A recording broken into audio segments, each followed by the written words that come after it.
Not all stories are told in daylight. Here we tell you the stories they warn you not to repeat,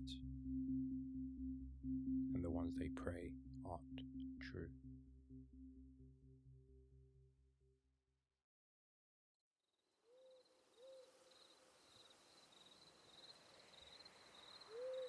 Halloween has always been a night for stories. The kind we tell to scare each other, to laugh, to remind ourselves that monsters aren't real. But for every story that's made up, there's another someone swears really happened. Tonight, we're leaving the campfire light behind. 3 stories, each tied to Halloween, each from different corners of the country, but all with one thing in common. Nobody who saw what they saw ever walked away the same. But before we begin, I just want to say thank you to everyone who's joined us, shared these tales, and helped this channel reach its first 100 subscribers. You are the reason the Cryptid Tapes keeps growing. So settle in, turn off the lights, and listen close. Because these aren't ghost stories, they're warnings.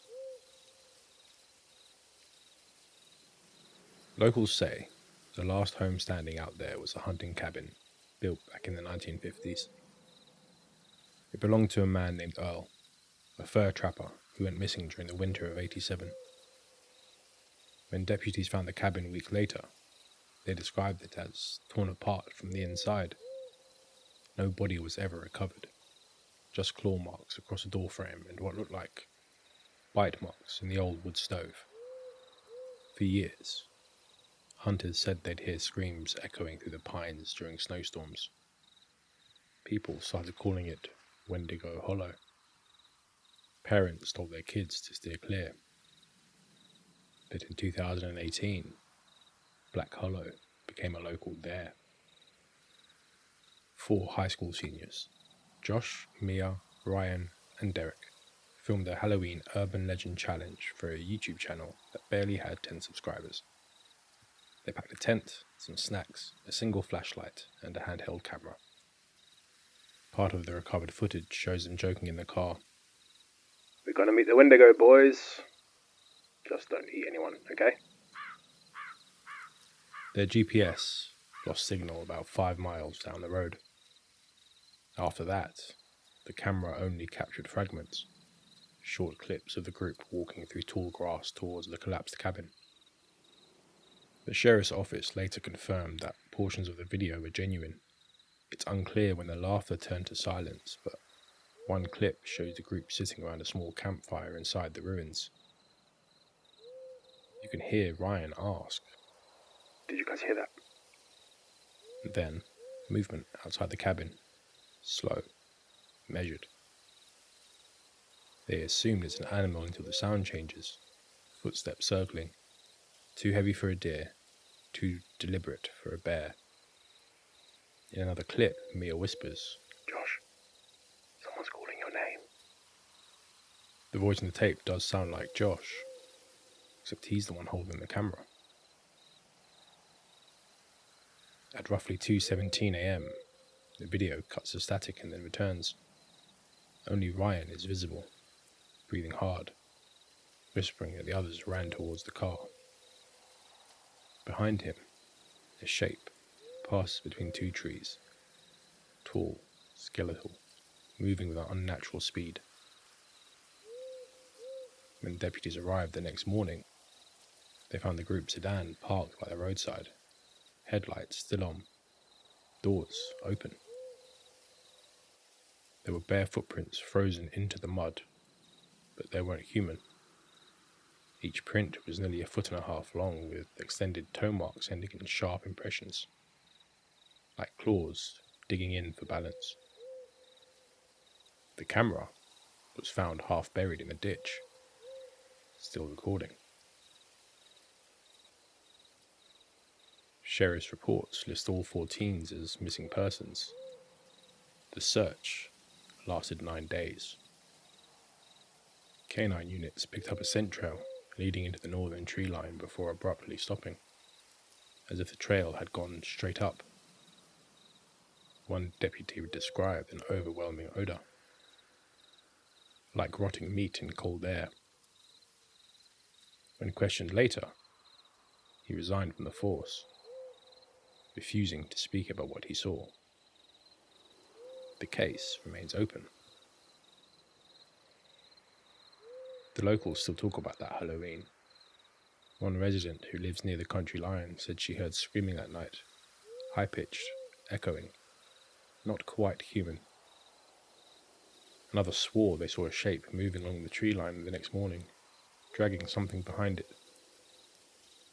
It's easy to dismiss small-town rumours, but those who've driven down Black Hollow Road say they always notice the same thing. Their radio's cut out right near mile marker 6. That's a turn-off towards the old Matheson cabin. Every Halloween, a few thrill-seekers try to prove it's all just a story. Some come back with shaky footage and wild claims. Some never come back at all. Maybe the Wendigo isn't real. Maybe it's just what happens when hunger, cold, and isolation twists something human beyond recognition. But if you ever find yourself driving down Black Hollow Road and you see a light between the trees, don't stop. Just keep driving.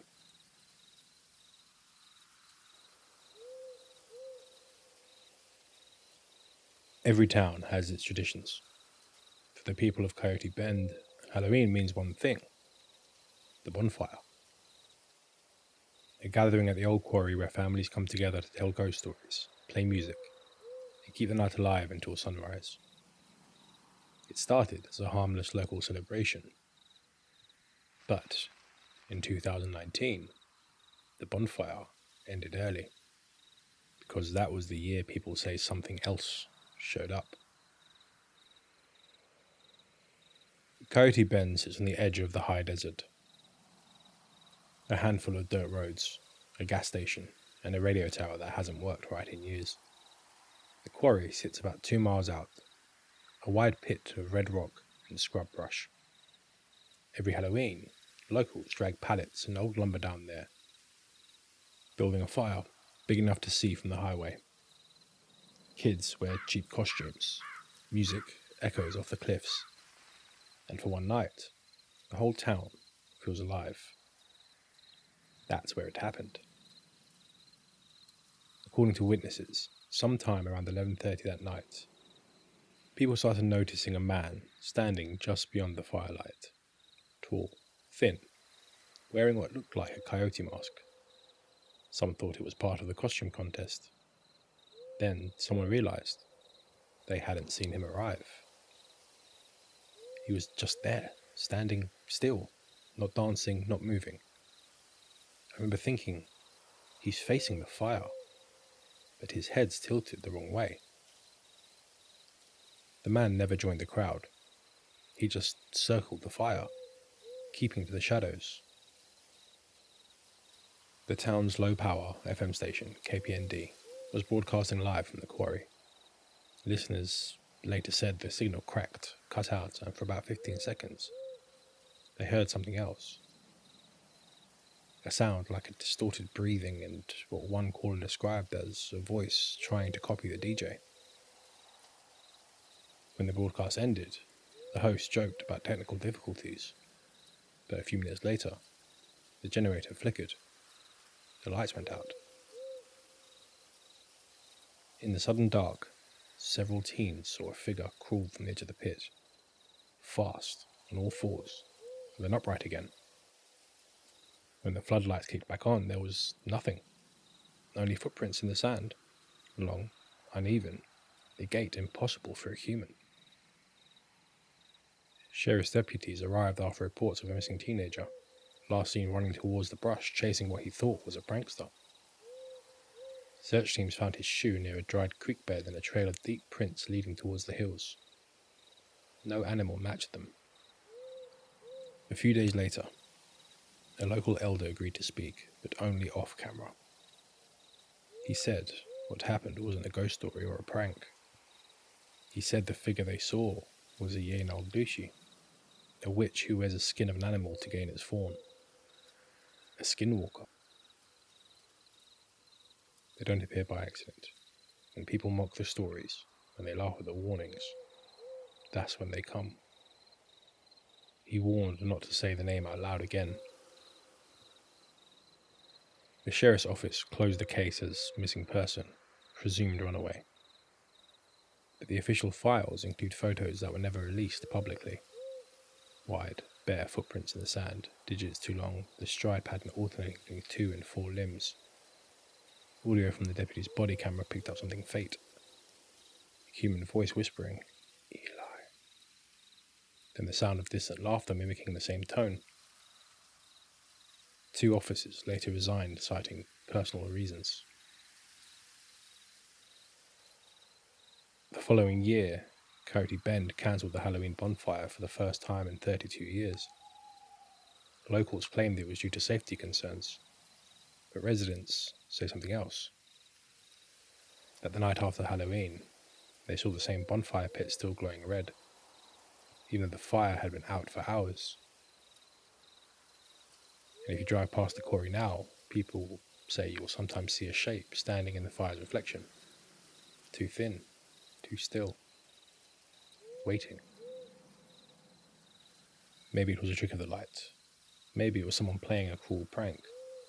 Or maybe, just once, the stories the elders told weren't old superstitions at all. Either way, the people of Coyote Bend don't hold their bonfire anymore. And on Halloween night, no one looks towards the quarry after dark.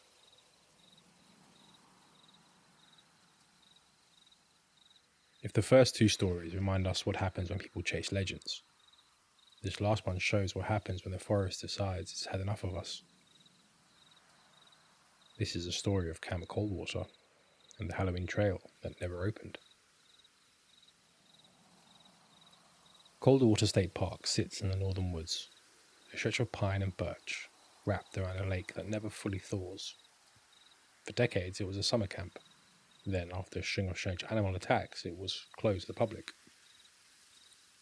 In 2021, the Parks Department approved a one-night event, a Halloween fundraiser where volunteers would set up a haunted trail through the old campground. Just props, costumes, fog machines. A way to bring some life back to a quiet town. But the ranger assigned to oversee the setup said something felt wrong from the start. His name was Ranger Scott Eames. He'd been with the department for 9 years. In this field log from October 28th, he wrote, "Heavy fog, moving in earlier than forecast. Found deer carcass near Trail B. No tracks around it. Looked torn, not eaten. The locals claim coyotes, but it's not coyotes." The next entry, dated October 30th. Volunteer group setting up props. They think it's all fun. Keeps getting colder. Generators struggling. Feels like something watching from the tree line. And that was his last written log. Halloween night, 9 volunteers arrived around dusk. They set up fog machines, string lights, and sound effects near the old camp mess hall. At first, everything went as planned. Laughter, fake screams, the crunch of boots on leaves. But, as the night deepened, the fog grew too thick. Their radios started cutting out. One volunteer, Amber, recalled hearing something between the trees. Low, rasping breath that didn't match any of their sound effects. In an interview, she states, "We thought it was one of those guys in costume, but then I realized it was coming from the same direction every time, like it was circling." The ranger went to investigate. He never came back. At 11:47 p.m, a 911 call came in from one of the volunteers. Only fragments of her voice were clear. "It's tall, not a bear. It's standing." The line went dead. Search teams arrived before dawn. They found the generator still running, lights flickering through the fog. Every decoration and prop was shredded. like something had come through, tearing at everything that carried the scent of people. Near the ranger's post, investigators found claw marks carved deep into the wood, parallel, like fingers. And in the frost by the lake, footprints, human-shaped, too long, bare. The event, of course, was cancelled. The park was closed again, permanently this time. All that remains are a few rusted trailers and a padlocked gate with a warning sign, half buried in pine needles. Locals still report strange noises in the trees around Halloween, low groans that echo through the valley, and shapes seen moving in the mist near the waterline. Some call it superstition. Others believe it was never an animal at all, that what Ranger Eames and his volunteers encountered that night was something much older, something the cold woke up. Whatever it was, Camp Coldwater was never reopened. When the first frost hits the lake each year, locals say you can still see footprints forming in the ice, walking out, not in.